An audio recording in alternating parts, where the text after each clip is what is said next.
used to be like you. A long time ago. People look at you and think of how wonderful your future will be. They want you to be something special, like a doctor or a lawyer.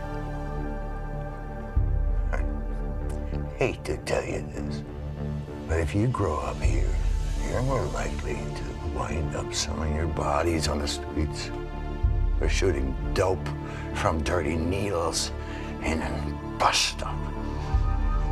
And if you're successful, you'll make money selling junk to crackheads. And you won't think twice about killing someone's wife because you won't even know what was wrong in the first place.